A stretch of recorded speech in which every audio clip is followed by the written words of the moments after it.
monogamous wife who told him to curse Yahweh and die. Yeah, really, right? That's right. Make sure you live your days on the earth never blaming Yahweh. Never. Blame It's Yahweh. better to take the medicine and go down to an early grave, not sure of why things have happened to you, and life didn't turn out the way you had hoped it would turn out, then turn around and blame Yahweh. Oh man, yeah, you don't want to do that. Look at verse 3. They blamed Yahweh. They said, why have you brought us to this wilderness and now to this promised land? What a mean Yahweh. First you made us slaves, then you brought us to the wilderness to kill us, and now you're going to bring us to a land where the Nephilim, the sons of Anak, giants, a land full of Goliaths. Yeah. Yeah. From Gad, Goliath, the Plishti, the Philistine. A land full of giants. What are you, serious, Yahweh? So they blamed Yahweh. Why Yahweh? First they blamed Moshe, then they blamed Aharon, then they blamed Yahweh. They blamed everyone except who? Themselves and the 10 spies.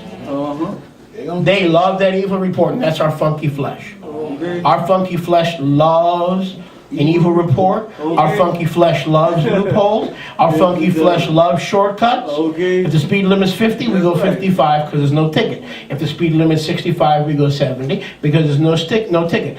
Our funky flesh is always looking for loopholes. That's why we have to hope in grace, in rachamim, in unmerited favor, and not in Torah. Because I can guarantee you when you're dying of cancer, Yahweh forbid, or you're dying of an angina, or of an aneurysm in your brain, Yahweh forbid, I can guarantee you not one of you in this room is going to cry out to Yahweh to teach them Torah.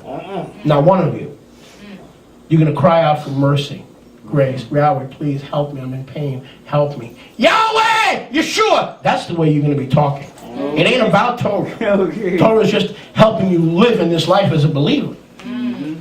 When it comes time to deliverance, you will cry out for His mercy. And you will cry out for His rachamim. Amen. Amen. And the problem with most leaders in the Nazarene Israelite movement is they teach Torah and they minister Torah. They don't minister the grace of the tree of sacrifice. They minister Torah, but they don't even know what they're ministering.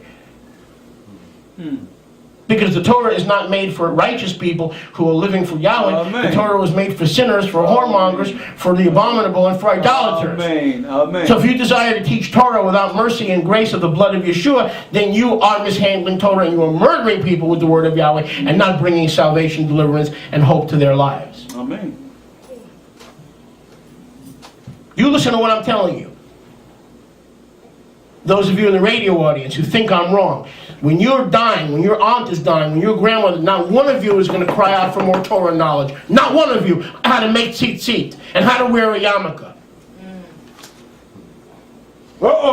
And how to more properly keep Shabbat. You're going to cry and throw yourself on the mercy and the forgiveness and the grace of Yahweh to walk you through the valley of the shadow of death. So that His rod and His staff will comfort you. Amen. Amen. Amen. We need to get a balance of what Torah is really all about. And I'm going to be teaching that at the conference for 4 hours. I'm going to show you that most of what we teach in the Nazarene Messianic movement about Torah is a bunch of lies. It's not meant. It's not meant to deliver us. If it was, Yeshua could have stayed in heaven. He would have never had to come to earth in the first place. It's already being said. Wow. It came to protect us from things like an evil report. Here's Torah, right here. Walk away from an evil report. Shun an evil report. Run from an evil. Here's your Torah. It's not designed to save you. Because even when you start running, Yahweh's got to pick you up and save you and protect you. But you start running from an evil report. Torah is an instruction manual to teach you how to run to Yahweh for mercy. It's not an instruction manual to grant you mercy. It's an instruction manual to show you where to find mercy. Keep the Shabbat so you don't get sick. Keep the Shabbat so the curses don't come upon you. Obey His Torah so that you're not overtaken with evil, but with good. Amen. It points you to mercy. Points you to mercy. Amen. Yes, it does. Amen. And what is mercy? The withholding of judgment. What is grace? Unmerited favor. Two sides of the same coin. What do we need? Unmerited favor or the withholding of judgment? Yes. Yes. We need both. Both of them. Okay, look at verse 4. And they said one to another, let's play leader. You ever know when you were a kid and your mom and your dad left the house, you know, and you and your brothers and your sisters got all dressed up, and you say, hey, Mojo, let's play doctor. You examine me and I'll examine you. Don't even go down that road, okay, please. Let's play doctor. Can I hear a good amen? Amen. I said a good amen. Amen. So there are people as believers who go, no, we don't need to play doctor because we all believe Yeshua is the great physician. Let's play, I'll be a leader. Ain't got no money. Ain't got no congregation. Ain't got no anointing. Ain't got no disciples. Ain't got no ministry. But they're a leader. They're a leader. They're a leader. And how did they become a leader? Did Yahweh raise them up and give them an anointing and a ministry? No. They believed an evil report. They separated themselves from the true leaders like Moshe and Aharon. And they wound up being a leader. And Yahweh, we read in today's portion, in today's Brit Hadashah, not many should be leaders. Not many should be rabbis.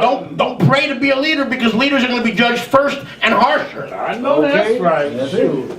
Woo! Yes, they will. Okay. So look what the people were saying to us. Hey, now that Moshe and Aaron have been exposed as frauds, because the land of Israel is full of giants, Right. What they gonna and do? we're all believing this wicked, evil report. Right. Look what they said in verse 4. They said one to another, what, Wilbur? Let us make a leader, make a leader. and let us move to Boca. I mean, return to Mitzrayim. You ain't right. Let us make a leader, and we'll get together. We'll get together. That's dirty. Okay, look. So what happens when they believe in evil report? They forget who the true leaders are. Amen. Number one. Number two, they bring an evil report and they want to remove the true leaders, but Yahweh has other plans. Amen. Instead of removing the leaders, guess who Yahweh's going to remove? Yeah. He gonna beat them to death. Thank you, Darryl. So if we want to believe an evil report and the congregation set out, the evil report is true. So what we're going to do is we're going to make ourselves a leader. We're going to forget who the true leader is because they entertain the evil report. And they are going to remove the leader. But guess what? In the process of removing the leaders, guess what Yahweh did? Guess what Yahweh did? He removed every one of them. Every person above the age of 20 was removed. And did not see the promised land. That's right. That's right. But the young children and the babies who they said would be murdered Are the ones by the Anakites, the Nephilim, in the promised land, those are the ones who entered the land. Amen. So if Yahweh, what's the point? If Yahweh wants to remove a leader, he'll remove the leader. That's right. It's not up to us to remove a leader I know that's right. or to change leadership. Exactly. Look at verse 5. But an evil report is designed. I got one letter from the other day from down under telling me that a leader should be removed. People are throwing themselves into situations where they're requiring that leaders be removed. He appealed to me that these leaders should not be allowed to teach and that these leaders should not have titles. Excuse me, Yahweh knows how to remove leaders. He doesn't need me to remove leaders. Can I hear a good amen? Amen. That's what happens when they've entertained an evil report. Look at verse 5. Then Moshe and Aharon fell on their faces. Notice, righteous leadership didn't start working the phones. They didn't start going crazy and putting out pamphlets all over the internet, right? Moshe and Aaron fell on their faces before all the congregation of the children of Israel. And Yahushua, son of Nun, and Caleb, son of Yephuniah, who were from them, who searched the land, tore their clothes. Look at that.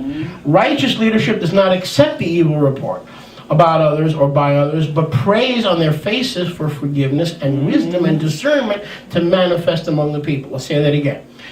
Righteous leadership does not accept an evil report about others or by others, but prays on their faces for forgiveness, wisdom, and discernment to be manifest. You don't know who's telling the truth. There's his side, there's her side, and then there's the real story. So if we're righteous leaders, what do we need to do? Pray for wisdom and discernment, because we read today in the book of Yaakov The wisdom and discernment that comes from above is what?